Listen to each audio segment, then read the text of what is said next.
ഈ ശോമശിഹായ്ക്ക് സ്തുതിയായിരിക്കട്ടെ. ഞാൻ മാണിപ്പറമ്പിലച്ചൻ. ഇന്ന് നമ്മൾ ഒബാദിയ അല്ലെങ്കിൽ ഒബാദിയാഹു പ്രവാചകന്റെ തിരുനാൾ ആഘോഷിക്കുന്ന ദിവസമാണ്, നവംബർ 19.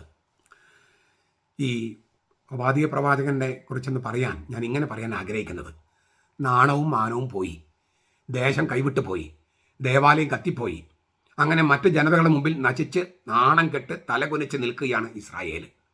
ഇത്ര നീചമായി നാണം കെടാൻ കാരണം സഹോദരന്റെ കാലുമാറ്റവും കൊടും ചതിയുമാണ്.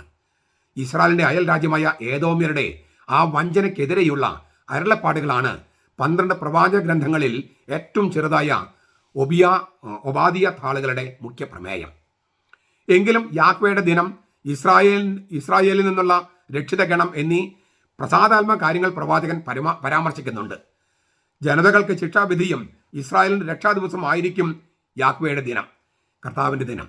അതിനാൽ ഒരു ദുരന്തവും അവസാന വാക്കല്ല. മർദ്ദിതരുടെ സുവിശേഷം എന്ന് ചിലപ്പോൾ ഈ ഒബാദിയ പ്രവാചകന്റെ ഗ്രന്ഥത്തെ വിശേഷിപ്പിക്കാറുണ്ട്. ചരിത്ര പശ്ചാത്തലം സൂചിപ്പിക്കാം. ഈ ഒബാദിയ ഈ അരുളപ്പാടുകൾ നൽകാനും അത് എഴുതി വെക്കാനും ഉണ്ടായ ചരിത്ര പശ്ചാത്തലം.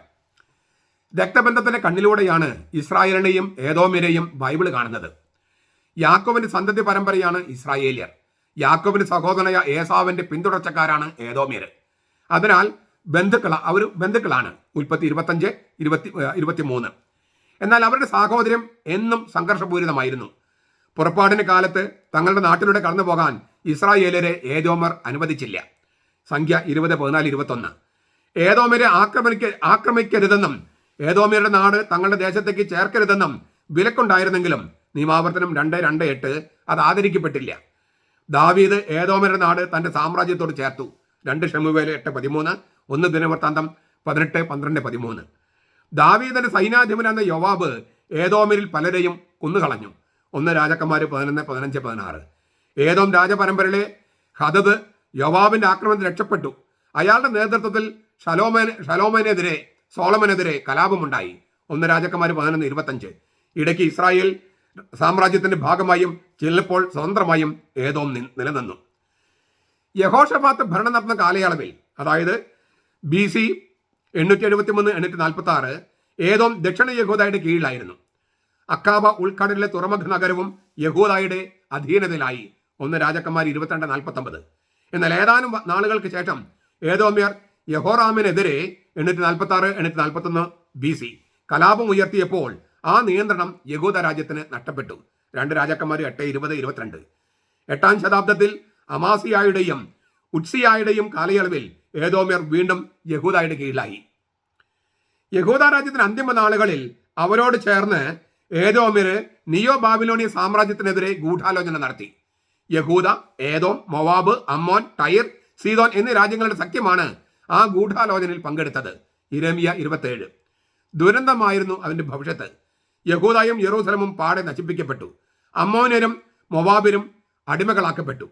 യുദ്ധം തോൽക്കുമെന്ന് ഉറപ്പായപ്പോൾ ഏദോമ്യർ മറുകണ്ഠം ചാടി നിയോ ബാബിലോൺ സാമ്രാജ്യത്തിന്റെ പക്ഷം ചേർന്നു. യെരൂസലം നഗരത്തിന് ഉപരോധം ഏർപ്പെടുത്താൻ ബാബിലോണിനെ ഏദോമ്യർ സഹായിച്ചു. യെരൂസലം ദേവാലയം തീ വെച്ച് നശിപ്പിക്കുന്നതിന് അവർ കൂട്ടുനിന്നു. സങ്കീർത്തനം 137-7, 1 എസ്ദ്ര 4:45. ഏദോമ്യരുടെ പാപത്തെക്കുറിച്ച് വിലാപങ്ങളുടെ ഗ്രന്ഥത്തിൽ സൂചനയുണ്ട്. വിലാപങ്ങൾ 4:21-22, യെശയ്യാ 34, യെഹെസ്കേൽ 35. ഈ പശ്ചാത്തലത്തിലാണ് ഒബാദിയ അല്ലെങ്കിൽ ഒബാദിയാവും ഏദോമ്യർക്കെതിരെ പ്രവചിക്കുന്നത്. യഹൂദായുടെ രാഷ്ട്രീയ ദുരന്തം മുതലെടുക്കാൻ ശ്രമിച്ച സഹോദര രാജ്യത്തോടുള്ള രോഷം ഈ ഒബാദിയ താളുകളിൽ കാണാം. BC 587-ലാണല്ലോ യെരൂസലം ദേവാലയം അഗ്നിക്കിരയായത്.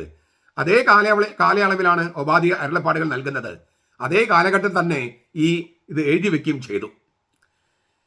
ഒബാദിയ അല്ലെങ്കിൽ ഒബാദിയാവു എന്ന വാക്കിന് യാഹ്വേയുടെ ദാസൻ എന്നാണ് അർത്ഥം. ഒബാദ് എന്നീ വാക്കുകൾക്ക് സേവിക്കുക, പണിയെടുക്കുക, ജോലിയെടുക്കുക എന്നെല്ലാം അർത്ഥം. യാഹ് എന്നുള്ളതൊക്കെ യാഹ്വേ എന്ന ദൈവനാമത്തിന്റെ ചുരുക്കരൂപമാണ്. അപ്പോൾ യാഹ്വയെ സേവിക്കുന്നവൻ, യാഹ്വയുടെ സേവകൻ എന്നെല്ലാം ഒബാദിയ എന്ന വാക്കിനർത്ഥം. സേവിക്കുന്നത് ഏകസത്യ ദൈവത്തെയാകുമ്പോൾ അതിന് യാഹ്വയുടെ ആരാധകൻ എന്നും അർത്ഥം ഉണ്ട്. അപ്പോൾ ഒബാദിയ എന്ന വാക്കിന് യാഹ്വയുടെ ആരാധകൻ എന്നും അർത്ഥമാകാം. ഇതാണ് ഒബാദിയ പ്രവാചകനെ കുറിച്ചുള്ള ചെറിയൊരു ചിത്രം. വളരെ ചെറിയൊരു ഗ്രന്ഥമാണ്. ഈ ഒരു പശ്ചാത്തലത്തിലാണ് അത് എഴുതപ്പെട്ടിരിക്കുന്നത്. ഞാൻ ഈ പറഞ്ഞ പശ്ചാത്തലം, ഏദോമ്യരുടെ ചതി, തോൽക്കുമെന്ന് ഉറപ്പായപ്പോൾ മറുകണ്ഠം ചാടി ശത്രുപക്ഷത്ത് ചേർന്നു. അങ്ങനെ ഇസ്രായേലിന് നാണക്കേട് വരുത്തി വെച്ചു. അവർക്കെതിരെയുള്ള അരുളപ്പാടുകളാണ് ഒബാദ്യ നൽകുന്നത്. ഇത് ദൈവവചനമാണ്, ദൈവവചനം. അതായത് മറുകണ്ഠം ചാടി, സഹോദരന്മാരായിരുന്നവർ മറുകണ്ഠം ചാടി ഇസ്രായേലിനെ ആക്രമിക്കാനും നശിപ്പിക്കാനും ജെറൂസലം ദേവാലയം കൊള്ളിവെക്കാനും ഒക്കെ കൂട്ടുനിന്നു. അവർക്കെതിരെയാണ് അരുളപ്പാടുകൾ നൽകിയത്. അതും ദൈവവചനമാണ്. ഞാൻ നമ്മുടെ സഭയെ നാറ്റിക്കുന്ന എറണാകുളം അങ്കമാലിക്കാരെക്കുറിച്ച് പറയുമ്പോൾ അവർ മറുകണ്ഠം ചാടി ഈ സഭയെ നാറ്റിക്കാനായിട്ട് ഇറങ്ങിത്തിരിച്ച് അതിനെപ്പറ്റി പറയുമ്പോൾ ആൾക്കാർ പറയുന്നത് കുത്തിത്തിരിപ്പുണ്ടാക്കുന്നതെന്നാണ്. അങ്ങനെയാണെങ്കിൽ ഒബാദിയാവ് എന്ന് പറയുന്ന പ്രവാചകൻ വലിയ കുത്തിത്തിരിപ്പുണ്ടാക്കിയത്, ഞാനുണ്ടാക്കുന്നതിനേക്കാൾ വളരെ വലിയ കുത്തിത്തിരിപ്പുണ്ടാക്കിയത്. അത് നമ്മുടെ ബൈബിളിൽ വേദപുസ്തകത്തിൽ കയറിപ്പറ്റിയിരിക്കുന്നു. അപ്പോൾ തെറ്റാണെന്ന് പറയേണ്ടതും സുവിശേഷ പ്രഘോഷണത്തിൻ്റെ ഭാഗമാണ്. ക്ഷമിക്ക പൊറുക്ക എന്നുള്ളത് മാത്രമല്ലല്ലോ ദൈവവചനത്തിലുള്ളത്. ഇതും ദൈവവചനമാണ്.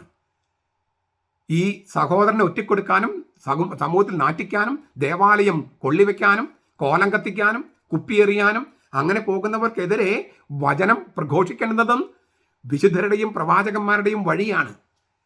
അതിനാൽ എല്ലാത്തിനും ഇങ്ങനെ സഹിച്ചു കൊടുക്കൽ മാത്രമല്ല വിശുദ്ധി, എല്ലാം ക്ഷമിച്ചു കൊടുക്കൽ മാത്രമല്ല വിശുദ്ധി. തിന്മയ്ക്കെതിരെ പടവാളെടുക്കുന്നതും വചനവാൾ ചുഴറ്റുന്നതും പ്രവാചക ധർമ്മമാണെന്ന് മാത്രമല്ല, അതാണ് വിശുദ്ധിയുടെ വഴി. അതുകൊണ്ടാണ് ഒബാദിയ പ്രവാചകൻ ഇന്ന് വിശുദ്ധരുടെ പട്ടികയിൽ ഉൾപ്പെടുത്തിയിരിക്കുന്നതും ഒബാദിയ പ്രവാചകന്റെ തിരുനാൾ നമ്മൾ ആഘോഷിക്കുന്നതും. ഈ തിരുനാൾ ആഘോഷിക്കുമ്പോൾ ഞാൻ പറഞ്ഞ രീതിയിലുള്ള വിശുദ്ധിയെക്കുറിച്ചും ഒന്ന് ഗൗരവത്തോടെ ചിന്തിക്കണമെന്ന് അഭ്യർത്ഥിക്കുന്നു. നമ്മുടെ കർത്താവ് ഈശോ മിശിഹായുടെ കൃപയും പിതാവായ ദൈവത്തിന്റെ സ്നേഹവും പരിശുദ്ധാത്മാവിന്റെ സഹവാസവും നാം എല്ലാവരോടും കൂടി ഉണ്ടായിരിക്കട്ടെ, ഇപ്പോഴും എപ്പോഴും എന്നേക്കും. ആമേൻ.